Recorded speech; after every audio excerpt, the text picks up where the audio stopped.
اور اس زندگی سے پہلے ہم ہزاروں سال تک روح کی کیفیت میں رہے، پھر یہ دنیا کی زندگی ملی، پھر قبر کی زندگی، ہزاروں سال ہمیں قبر میں رہنا ہے، پھر حشر کا 50,000 سال کا دن ہے، پھر میزان عدل ہے، اور پھر اچھوں کو جنت اور بروں کو جہنم۔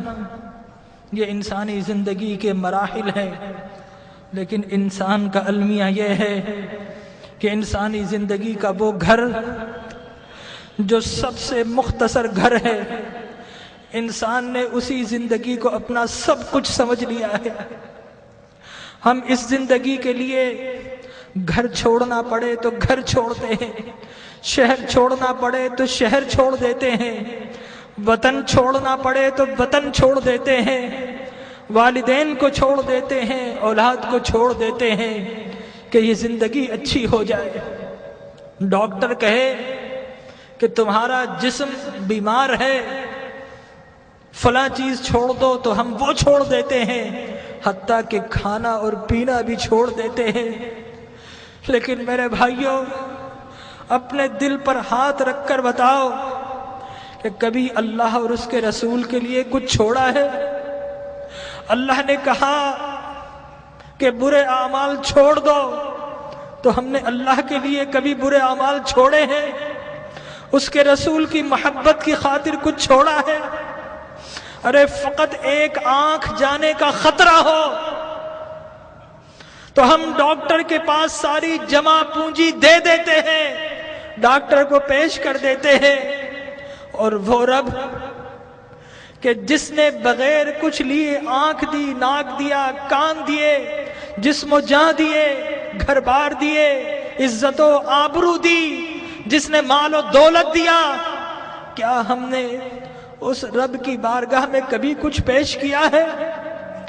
اپنے دل پر ہاتھ رکھ کر بتائیے، کبھی رات نیند کو قربان کر کے کبھی اس رب کی بارگاہ میں کچھ سجدے پیش کیے ہیں؟ کبھی اس رب کی خاطر آنسو بہائے ہیں؟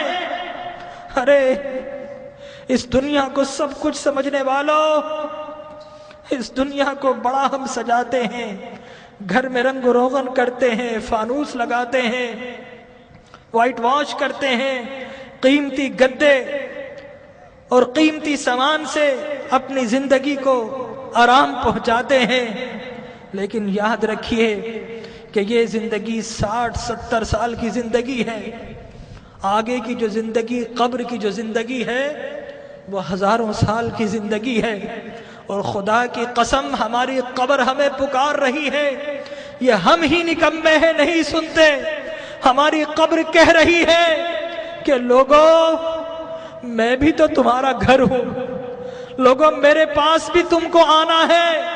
اے دنیا کے گھروں کو سجانے والوں، کبھی میری سجاوٹ کا بھی انتظام کیا ہے؟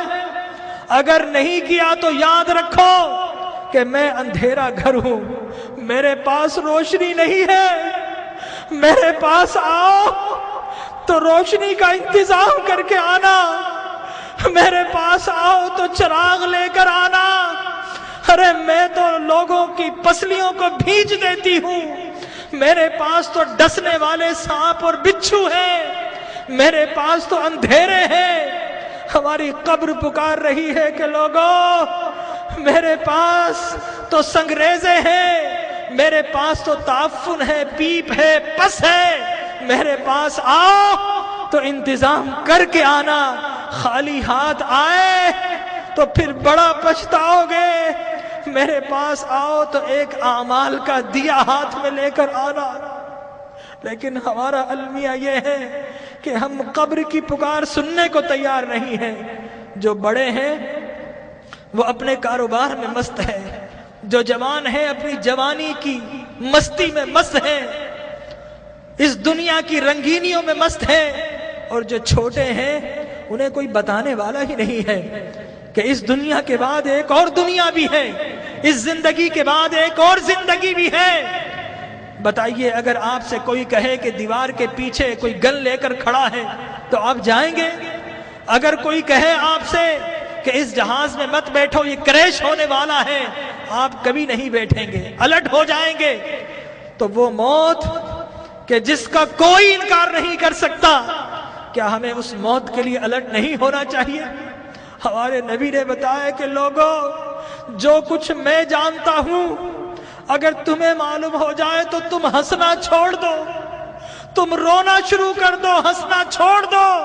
لوگوں، جو کچھ میں دیکھ رہا ہوں اگر تم دیکھ لو تو تم شہروں کو چھوڑ دو اور جنگلوں میں دوڑ پڑو۔ تو آج کی رات ہمیں اپنے رب کو منانا ہے۔ ہم بہت ہنس لیے ہیں، آج کی رات تو کچھ آنسو بہا لیجئے، اپنے رب کو منا لیجئے۔ ارے اللہ کے انبیاء کو دیکھیے، یحییٰ علیہ السلام بچے ہیں، 6-7 سال کے ہیں، زار و قطار روتے تھے، بے ہوش ہو جایا کرتے تھے۔ ایک روز اپنے گھر سے نکل گئے، غاروں میں چلے گئے، ماں باپ ڈھونڈ رہے ہیں، لوگوں سے پوچھتے ہیں 7-8 سال کا بچہ ہے، کسی نے دیکھا؟ ایک چرواہا کہتا ہے کہ بچہ تو نہیں دیکھا، ہاں اس غار سے رونے کی آواز آ رہی ہے، 3 دن سے کوئی رو رہا ہے اور اس کے رونے سے ہماری بکریوں نے کھانا اور پینا چھوڑ دیا ہے۔ ماں باپ اندر جاتے ہیں، دیکھتے ہیں اللہ کے نبی یحییٰ رو رہے ہیں۔ ماں کہتی ہے کہ بیٹا اب تو چلو، اب تو رونا بند کر دو۔ اللہ کے نبی یحییٰ فرماتے ہیں اماں، عذاب قبر سے بچنے کی ضمانت آپ دے دو اور رونا میں چھوڑ دیتا ہوں۔ اللہ اکبر۔ تو آج کی رات اپنے رب سے عذاب کی پناہ مانگنی ہے۔ حضرت ابراہیم بن ادھم ایک باتھ روم، ایک ٹوائلٹ میں جاتے ہیں، جانے کی کوشش کرتے ہیں، حمام کا مالک روک دیتا ہے، کہتا ہے پیسے دو۔ حضرت ابراہیم بن ادھم رونا شروع کر دیتے ہیں اور کہتے ہیں کہ یہ لیٹرین جو شیطان کی جگہ ہے، یہاں پر جب بغیر پیسے کے نہیں جا سکتا، ارے اللہ کی وہ جنت جو انبیاء اور اولیاء کے رہنے کی جگہ ہے، وہاں اعمال کے بغیر کیسے جاؤں گا؟ تو آج اعمال کا چراغ لے لیجئے۔ اللہ تبارک و تعالی ہماری حاضری کو قبول فرمائے۔